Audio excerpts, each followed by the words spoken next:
சிறுதானியத்தில் ஒன்று கம்புப்பா.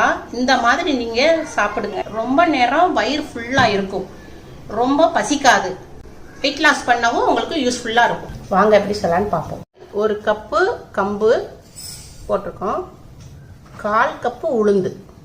கம்பு எந்த கப்பில் எடுத்துருக்கோமோ அதே கப்பில் 1/4 கப்பு உளுந்து, 1 டீஸ்பூன் வெந்தயம். இதை இப்போ தண்ணி ஊற்றி 4 மணி நேரம் ஊற வச்சுருவோம். இப்போ 4 மணி நேரம் ஊறின பிறகு உங்களுக்கு காட்டுறேன். இப்போ 4 மணி நேரம் ஆயிடுச்சு. இப்போ நல்லா ஊறிடுச்சு. இப்போ இதை வந்து மிக்சியில் போட்டுக்கிடுவோம். இப்போ கொஞ்சம் தண்ணி ஊற்றிக்கிடுவோம். ஊறின தண்ணியை கொஞ்சம் ஊற்றிக்கிடுவோம்.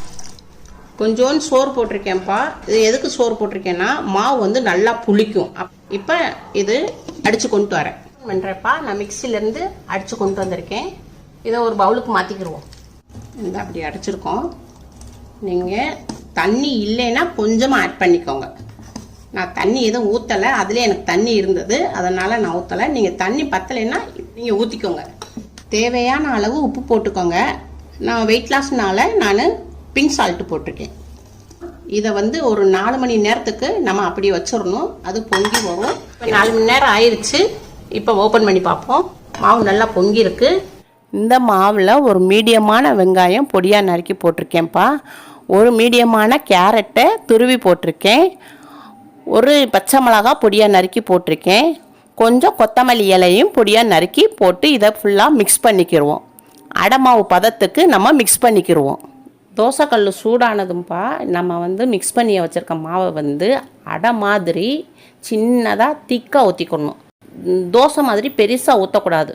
பெருசாக ஊற்றினோம்னா நம்மளுக்கு எடுக்க வராது. கேஸை வந்து நம்ம ஸ்லோவில் வச்சுக்கணும். நம்மளுக்கு வந்து 5 நிமிஷம் நம்ம ஸ்லோவில் வச்சு வேக விடணும். அப்புறம் 5 நிமிஷம் நல்லா வெந்த பிறகு நம்ம திருப்பி எடுத்து போட்டுக்கணும். திருப்பி போட்ட பக்கமும் கேஸை ஸ்லோவில் வச்சு 5 நிமிஷம் வேக வச்சு எடுத்துக்கோங்க.